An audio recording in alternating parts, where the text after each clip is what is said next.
अतीत में बहुत लंबे समय पहले 4 पैरों वाले जानवर सिंह को अपना राजा चुना था। समुद्र में घूमने वाला एक विशाल मछली को मछलियां ने अपना राजा बना लिया। पंछी सुंदरता से आकर्षित थे, इसलिए उन्होंने स्वर्ण हंस को अपना राजा चुना।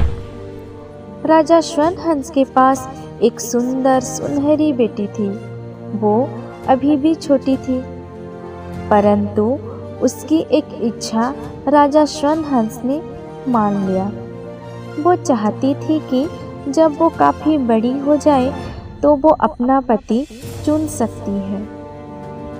जब उनकी बेटी काफ़ी बड़ी हो गई, राजा स्वर्ण हंस ने विशाल हिमालय पर्वत, मध्य एशिया के पर्वत में रहने वाले सभी पक्षियों को एक सभा के लिए बुलाया।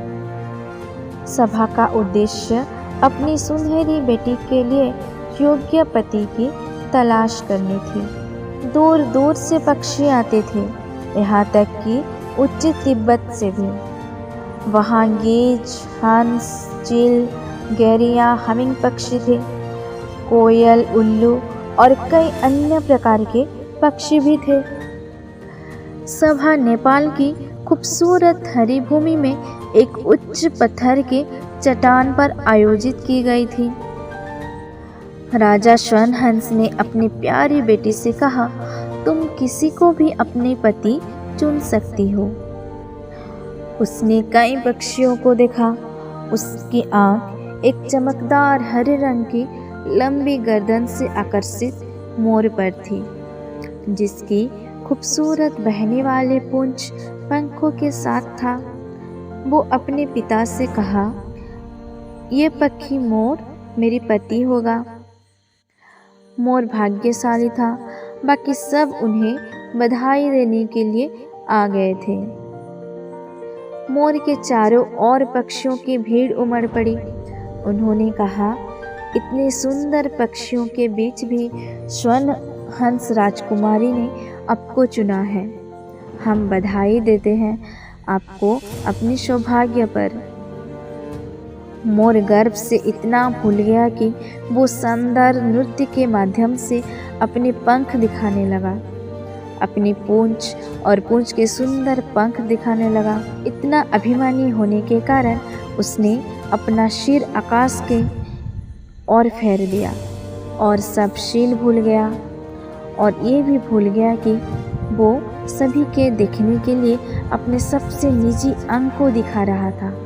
अन्य पक्षी, विशेषकर युवाओं ने हंसने लगे थे, लेकिन राजा स्वर्ण हंस खुश नहीं हुआ। वो बेटी की पसंद का बर्ताव देखकर शर्मसार हुआ था। उसने सोचा, इस मोर में कोई उचित विनय नहीं है, न ही उसके पास है अभद्र व्यवहार को रोकने के लिए बाहरी भय है। तो क्यों मैं मेरी बेटी को ऐसे नासमझ से शादी करवाऊंगा। महान सभा के बीच में खड़े होकर पक्षियों के राजा ने कहा, मोर महाशय, आपकी आवाज़ मधुर है, आपके पंख सुंदर है, आपकी गर्दन चमकती है और आपकी पूंछ एक शानदार पंखे की तरह है, परंतु आप यहाँ उस व्यक्ति की तरह नृत्य किया है जिसे कोई उचित शर्म या डर नहीं है।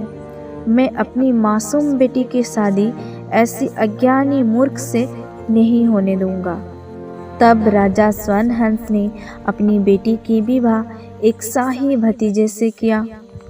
मूर्ख मोर एक खूबसूरत पत्नी को खोकर अकड़ते हुए उड़ गया। हम सब किसी न किसी चीज़ को लेकर गर्व करते हैं। अगर हमारे अंदर वो गर्व की भावना बढ़ जाए तो हम वास्तवता से दूर हो जाते हैं, जो कभी हमारे जीवन में दुख के कारण होता है।